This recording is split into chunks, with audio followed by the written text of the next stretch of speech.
Hola, hoy nos metemos de lleno en algunos puntos clave del derecho constitucional uruguayo. Vamos a usar textos académicos. La idea es entender mejor cómo se organiza el Estado allá en Uruguay, qué lo hace, bueno, particular. Exacto. Y es que el derecho constitucional es como la columna vertebral, ¿no?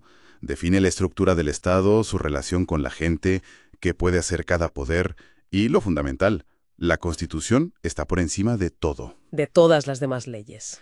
Vale, perfecto. Empecemos por lo básico entonces. Los textos que tenemos distinguen entre derecho constitucional, digamos formal, Ajá. que es lo que está escrito tal cual en el documento, en la Constitución, y el material, que son las normas sobre cómo funciona el Estado, no importa dónde estén escritas. Claro. Mencionan, por ejemplo, a Kelsen, esa idea de la Constitución como una norma casi hipotética, fundamental, la que valida todo lo demás. Sí, la norma fundante básica. Y también a La Salle, que tenía una visión más, bueno, más terrenal, ¿no? Que la Constitución en realidad refleja quién tiene el poder de verdad en la sociedad. Los factores reales de poder, exacto. Es una tensión clásica. ¿Y cómo se maneja esa tensión en Uruguay? Bueno, Uruguay intenta un equilibrio. Para asegurar que la Constitución sea realmente la norma suprema, hay dos mecanismos clave. Primero, la rigidez. O sea, cambiar la Constitución es bastante más difícil que cambiar una ley común. Necesita procedimientos especiales. Entiendo. ¿Y el segundo? El control de constitucionalidad. El control de constitucionalidad. Suena importante. ¿Un guardián de la Constitución? ¿Algo así? Sí, se podría decir que sí. Es un mecanismo judicial. Si hay dudas sobre si una ley choca con la Constitución, Ajá. la Suprema Corte de Justicia, la SCJ, puede intervenir y revisarla. Es una garantía esencial para proteger los derechos frente al poder. Y ojo, actúa después de que la ley ya está vigente, a posteriori. Claro, no antes. Entendido. Y bueno, esto de limitar el poder, de ponerle frenos, tiene historia, ¿verdad? Los textos hablan de los orígenes del constitucionalismo. Sí, claro. Esa búsqueda por dividir poderes, asegurar libertades.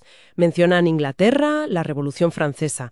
Pero me llamó la atención algo, ¿Qué cosa? que en Francia, aunque la influencia fue enorme, parece que al principio la Constitución era más un ideal político, no tanto una ley suprema que los jueces pudieran usar contra el Parlamento. Justamente, esa idea de la Constitución como norma jurídica suprema, aplicable por jueces, tardó más en Europa continental. El gran cambio vino ya en el siglo XX. Ahí sí se consolidó esa visión. Y surgieron los tribunales constitucionales especializados.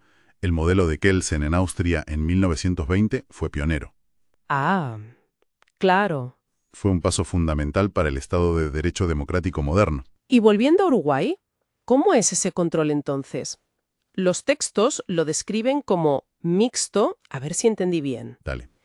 Es concentrado, porque solo la Suprema Corte de Justicia lo puede hacer. Correcto.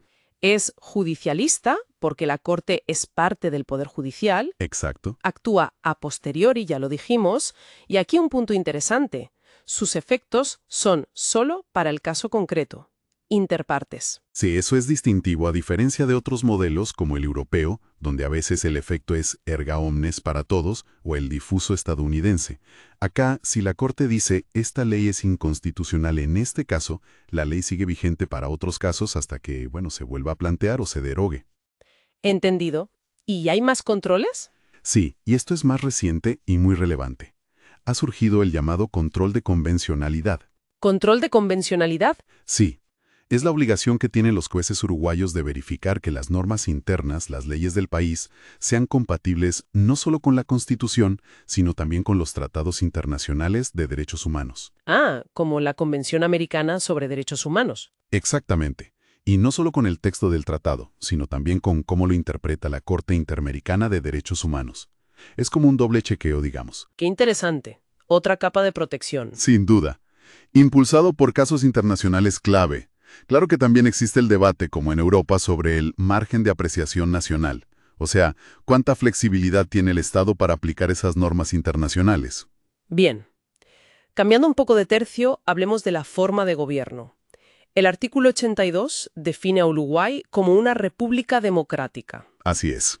La soberanía reside en la nación y se ejerce de forma directa, votando, referéndums, iniciativa popular y también indirecta a través de los representantes. Correcto. Y la forma de gobierno es, es una mezcla interesante. Un híbrido. Híbrido, ¿Entre qué? entre presidencialismo y parlamentarismo. Tiene elementos claros de un sistema presidencial. Un presidente elegido por voto popular directo, Sí. que es jefe de Estado y jefe de gobierno a la vez, Mm. con un mandato fijo de 5 años. Eso es muy presidencialista. Claro. ¿Y los elementos parlamentarios? Bueno, ahí está la refrenda ministerial. Los ministros tienen que firmar junto con el presidente muchos de sus actos importantes. Ah, la corresponsabilidad. Exacto. Y también existe la posibilidad de que el Parlamento llame a los ministros a dar explicaciones, la interpelación, o incluso que intente censurarlos. La censura a un ministro. Se usa mucho. En la práctica ha sido muy rara. Y además el presidente tiene herramientas para responder, como mantener al ministro y disolver las cámaras, aunque eso es extremo. Pero la posibilidad existe. Entiendo. Y esta mezcla no fue siempre así, ¿verdad? Los textos mencionan una evolución. Para nada. La historia del Ejecutivo uruguayo es muy rica. Empezamos en 1830 con un presidente con mucho poder. Después tuvimos experimentos muy particulares. Un ejecutivo dicéfalo en 1918, con presidente y un Consejo Nacional de Administración. Curioso. Y luego un ejecutivo totalmente colegiado en 1952, sin presidente, solo un consejo. Hasta que en 1967 se volvió un sistema presidencialista, pero con estos matices parlamentarios que comentamos. Fascinante esa evolución. Y no olvidemos el juicio político, que es otro mecanismo de control, más típico del presidencialismo, para destituir gobernantes por causas graves. Bien. Creo que tenemos una buena foto general. Resumiendo un poco, el sistema constitucional uruguayo es como un traje hecho a medida, ¿no? Sí, totalmente. Es Producto de su propia historia, con influencias de afuera, claro, pero con soluciones propias.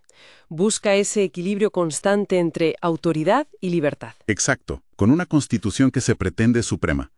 con controles judiciales, tanto internos como mirando a los tratados internacionales. Y con esta forma de gobierno híbrida, que toma cosas del presidencialismo y del parlamentarismo. Una amalgama particular.